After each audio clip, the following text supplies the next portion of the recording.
about other investors? Are they going to do the same? When they come out with their earnings on April 20th, if they're behind, which would not be a huge surprise given the shutdowns that we've seen in Shanghai, will the street punish Tesla shares? Investors are going to be okay with this Shanghai shutdown. As long as demand is there, I think that they're going to be okay. In this video, we will talk about what you need to do to stay ahead of the uncertainty in the market, especially as a Tesla investor, which is a growth company, and we all know that tends to be very volatile. So what can we do as Tesla investors, both in the long term and short term? Well, make sure to watch this entire video until the end, in which we will talk about some perspective of what is important to keep in mind and what can help you get the answer to this question. I do want to say that if you find this video informative or helpful in any shape and form, consider subscribing to Electric Invest, hit the notification bell so that way you don't miss the next video, and without being said, let's go. Now, as much as I love Tesla and as much as I actually believe in the long-term aspects of Tesla, I can't always make a video just talking about the great things about Tesla and expecting everything to just always go up. That is just not how the market works. So this video specifically is for everybody who's a little bit concerned about what to expect in the short term and a little bit of perspective for long-term investors such as myself, because it's important to keep in track of what is going to be affecting Tesla stock in the future as well. So obviously Tesla investors need to be cautious in the macro environment. That is the overall environment of the market. As if it wasn't already enough in the situation that's going on in the world, with the situation in Ukraine, inflation, and possible recession, the recent lockdowns in China are negatively affecting the bottom line of the short-term aspects of Tesla. So what to keep in mind? Giga Shangai in China has already been closed around 12 days as of the making of this video. The COVID restrictions in China are just plain extreme, and to the point that they're actually not just locking people in their apartments, they're literally locking them in their place of work.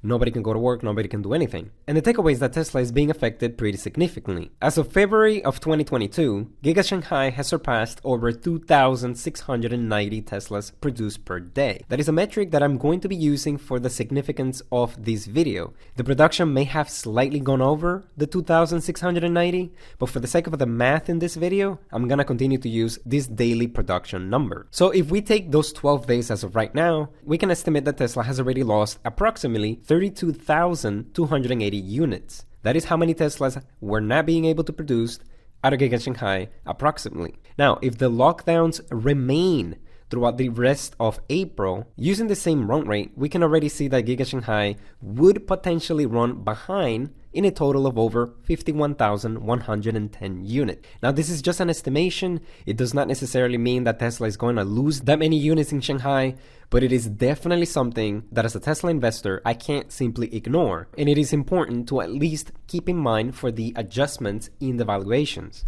Now, what does this actually mean?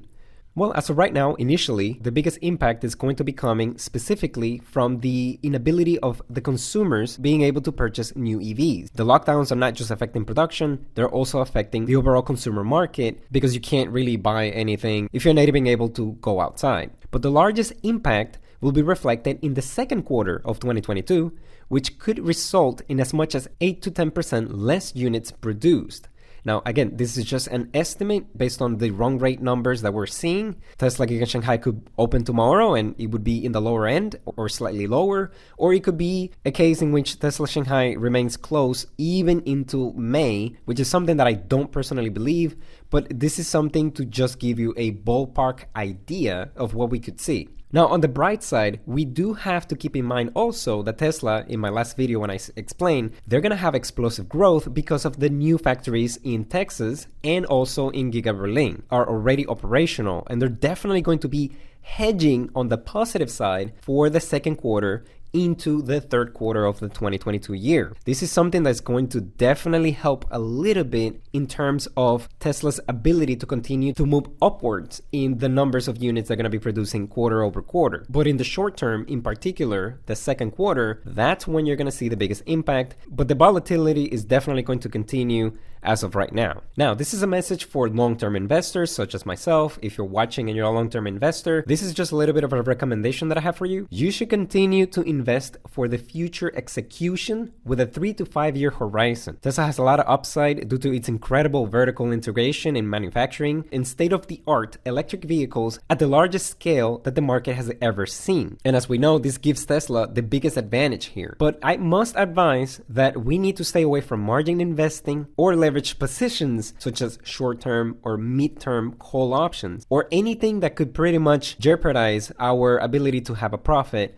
despite the fact that we are long-term investors. I know a thing or two when it comes to investing on margin because that's something that I do, and I do not recommend anybody do because I actually have been so bullish on Tesla over the past 3 years that I ended up taking a lot of losses recently in the macro environment. So that is something that I would hate anybody who's new in the market, anybody else who's a long-term investor who may or may not have a lot of years in the market and wanting to go a little bit more risky at the wrong time. This is just something you don't want to do. When we have a bull run, that's when you can probably take advantage of a little bit of leverage, but right now it is not the time. Now, before you go, I have some great news that you do not want to miss. Musk looking to dip his toes in yet another business, suggesting on Twitter that Tesla could take lithium mining into its own hands, Musk citing the slow pace of mining as a reason for sky-high prices. Take a look at the move in Lithium Americas. Getting a pop just as the tweet hit, but finishing the day down more than 7%. It's been a tough week for Lithium Americas, by the way.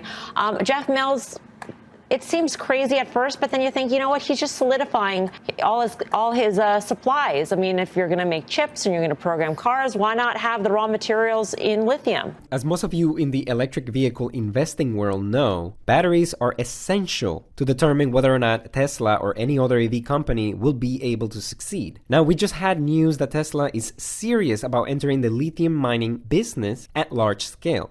And this is the key word: large scale. Hard to ever know whether it's just a flip comment. Last time he made a comment about Twitter, nobody thought anything of it, and then he became the largest shareholder and joined the board, Gene.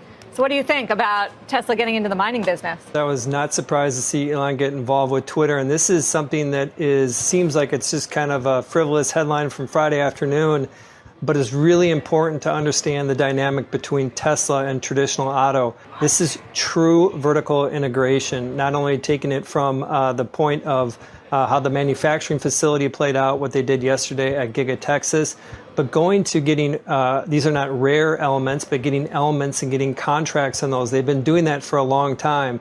Now getting into the mining of that ultimately is an understanding about what it takes to build a car, a computer on wheels in the future. And I agree with Gene Munster here. Elon is very serious about it. I mean, just take a look at what happened when he tweeted about whether or not he should sell Tesla stock or whether or not Twitter is an adversary of free speech and that the results were going to definitely be important. And then all of a sudden we see that he bought 9.2% of the shares of Twitter. If he says that Tesla is considering entering the lithium mining business, it is very highly likely that they will. And this is extremely bullish because lithium is a major important mineral, obviously necessary for manufacturing at large scale, which is literally what Tesla has been hinting, that they will do large scale master plan number 3. It's manufacturing at large scale, and entering the lithium mining business is something that's going to be definitely a major difference between any type of other manufacturer who's competing against Tesla. This is a step beyond what we've seen with their futures contracts and their deals that they have with other elements. But again, we don't see any traditional auto doing this. And I think it's yet score one for Elon and his vision just to take it to the next level.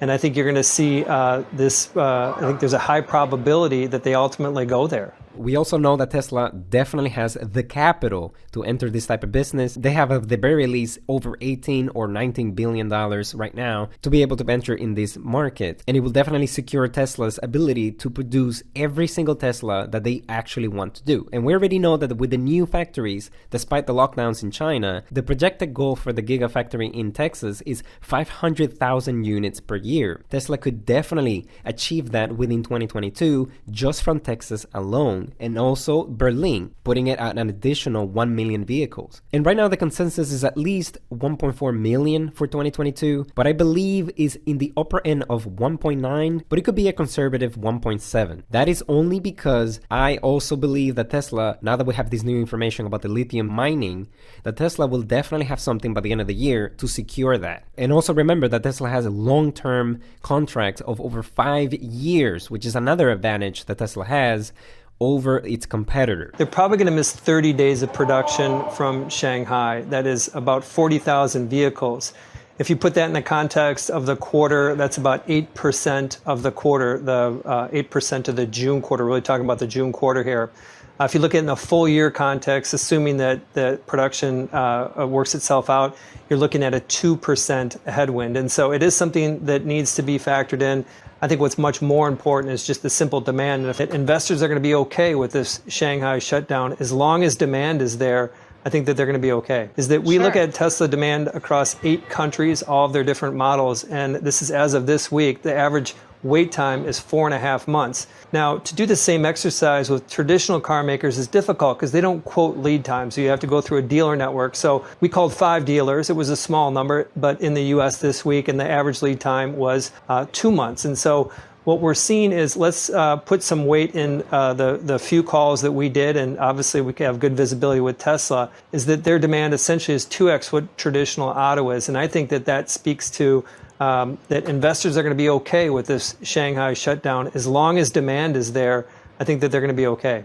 So this is yet another huge advantage that Tesla would have to secure long-term domination in the EV sector and beyond. This is the reason why I definitely recommend being a long-term investor instead of a short-term investor. But for short-term plays and short-term perspective, and anybody who just wants to understand what to keep in mind to hedge against potential losses, this video needed to address the close downs. It needed to address the potential loss of 8 to 10% in Q2. That is a potential, but I personally believe that once Giga Texas and Giga Berlin are ramping up, it could end up just being neutral. It could end up being just a way that Texas and Berlin offset those 51,110 units that I'm calculating here with my numbers, that it is not going to be as bad as people think. But that's all I have for you guys today. If you have any questions on anything we discussed in this video, let me know right now. If you enjoyed this video and you have more questions, also let me know. I will answer your comments in the comment section. And if you found this video helpful or informative in any way, just give it a like and subscribe to the channel and click the bell icon so that way you don't miss the next video. This was Electric Invest, and I'll see you guys next time.